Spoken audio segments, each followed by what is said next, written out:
thank you sa service. That was very good.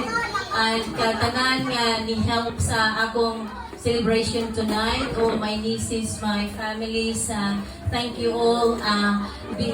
Despite sa nag-uwan, you try your best to be here with me sa akong pag-celebrate. Now, I cannot thank all of you, but thank you very much. You know who you are, and for all your help and for everything, and including my husband, Lauren, and the organizing and the preparation and the service with Pastor Elsa. And I really appreciate all the effort you guys in the kitchen. Thank you so much for everything sa inyong tabang.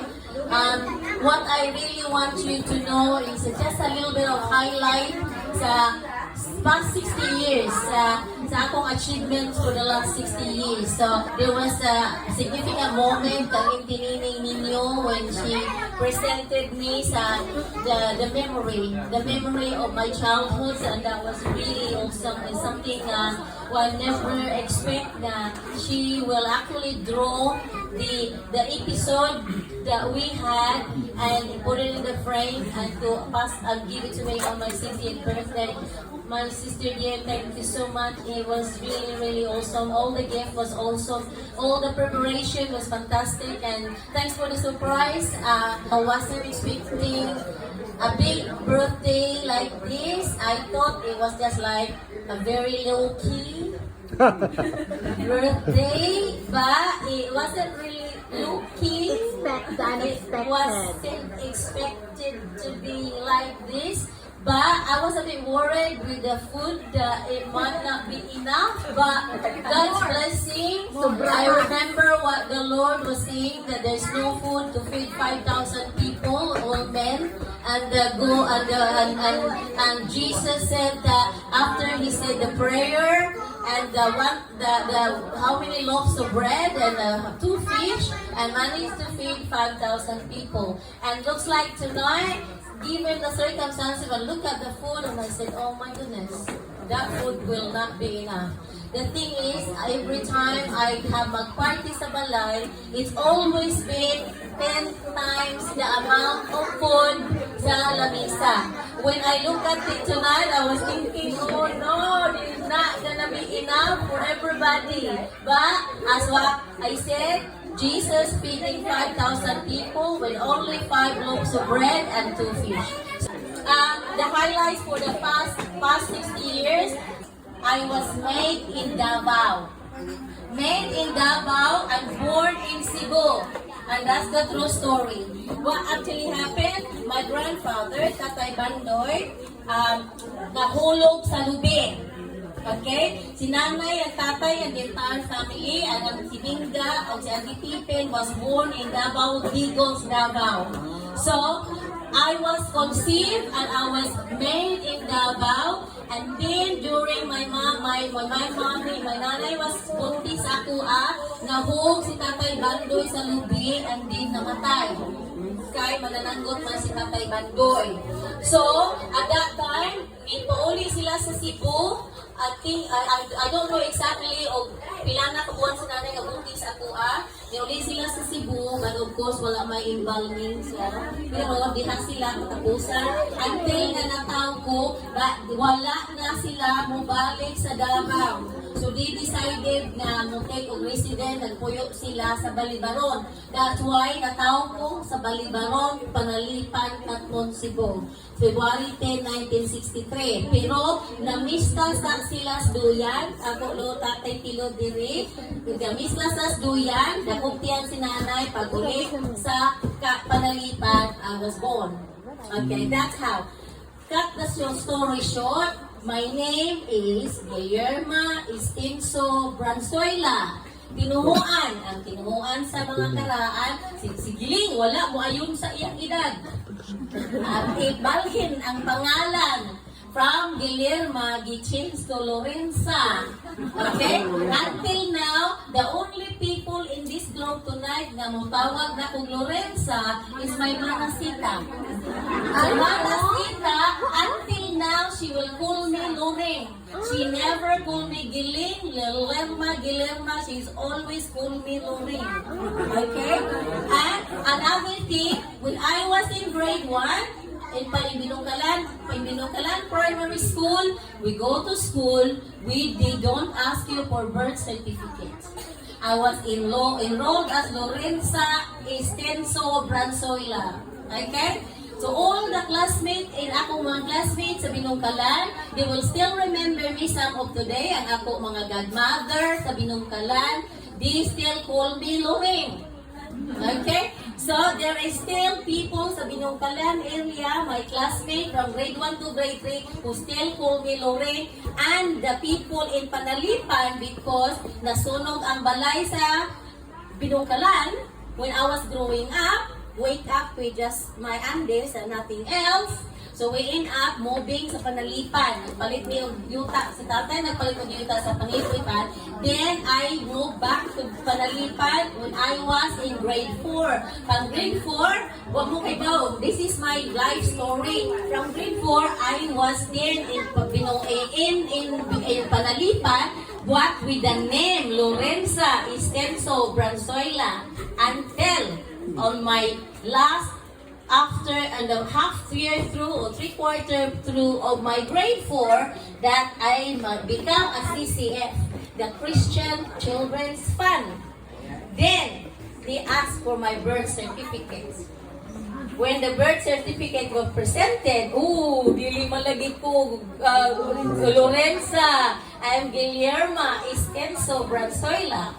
So all the record has been changed. Changed ang record from Lorenza, but some of my friends in Panalipan Elementary School, some of them, they will still tease me, magkubidya pa, not Giling, not Guillerma, but Lorraine. Okay, so that's the story, okay? After that, I went to grade 4 and grade 5, and then as Daddy Fred was here tonight, si Daddy Fred, maotoy ako grade 6 teacher. So, I was very active. A Star Scout, a Girl Scout, volleyball, basketball. When I become CCF, that give me opportunity from the jamboree to camp to everything that you can, because it was managed by the late Herminia Morado. That was very, very good. High school camp, I have Nantilia. We are classmates high school from first year to fourth year high school. So, but I was a scout leader from first year to third year. I was always been a Girl Scout. So always prepared as a Girl Scout. But of course, pagka year 10, wala makoy choice. I have to join the citizen army training. Kaya I don't have the choice. So that was, and then I finished high school with flying colors. We are honor students. Diba nang kami ni Nang Tilyang, we are honor student. I'm just a little bit up higher in the higher band, but she is very brilliant, Mantilyang. But that was my history with Nang Tilyang. We've been friends, not just a relative, but I always call her Manang because I was the baby then. When I was in high school. So anyway, then I went to university. Of course, the university, dayon kay eskwela, kay naglison. So, anyway, I finally finished my degree after a few years sa tabang sa kanang pamilya, nga gitabang sa akua, and then I went to take the exam of Cebu State College, which is now Cebu Normal University, and then I graduated with flying colors and got the job. Yes. Then, what happened then? Of course, pinpal was very, very common in my time in high school. There was a lot of pen friend there, but because nag-collect man kong stamp, nang hinumdum ka, I was collecting stamp when I was in high school. Yes.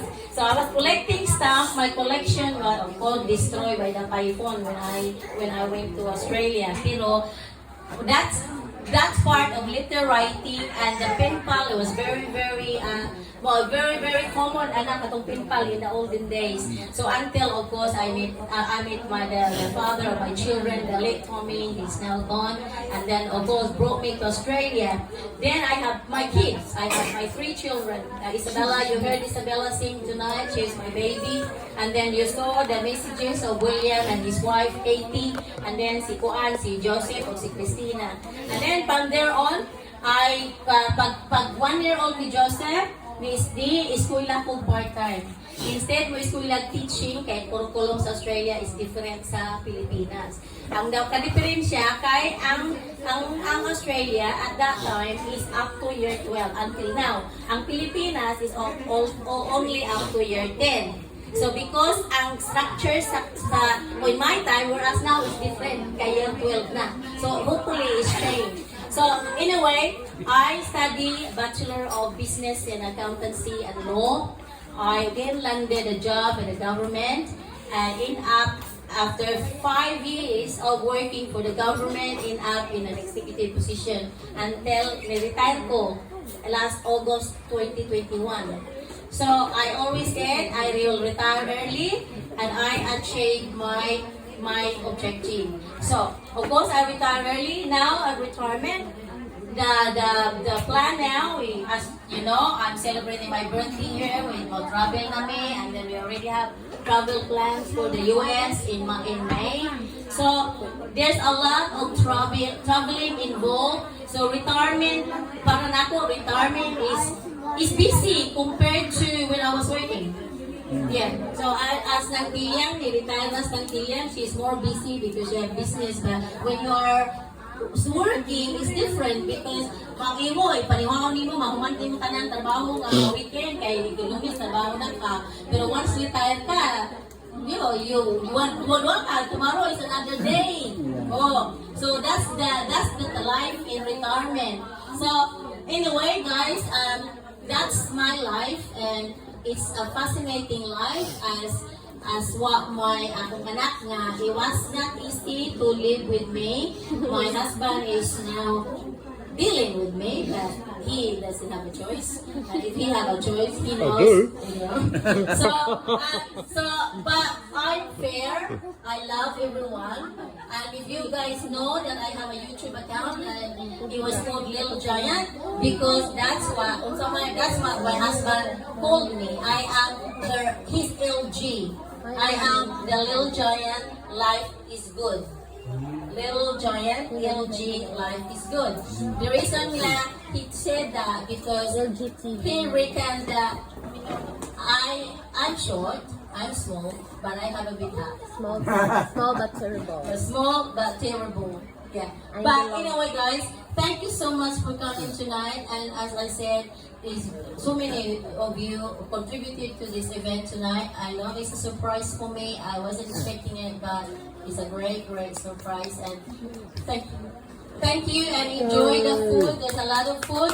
And come back tomorrow for the fiesta because the fiesta is continuing tomorrow. There will be more. We have our chef there, si Joey, mga bata-bata dairy, and ako lang I also have to acknowledge pag-abot nila ni Linda, I was in tears. I was in tears because the 5 mosquitoes is always come. Every time I have a party dairy, si Linda, si Helen, si Bibi, and then Edie and Milia. Milia, namatay si Milia last March, wagay ko katen, kay namatay si And then si Edie, also namatay December. So, it was really sad nga. The first time nga, nakita na ko akong mga agaw nga, where's the cool? The first time nga, wa ang duha. Kay, they're always with us. You know, it really touched me. So I acknowledge nga, I know nga si Milia o si Edie is always been part of the family, apart from my cousin and part of our relative. But they are close to me. Is part of me. Always been a part of me. They are in heaven now and they are in God's hands and they are rest in peace. I just want to acknowledge them because if they were alive, they would see naaari sila direct. Okay, thank you so much.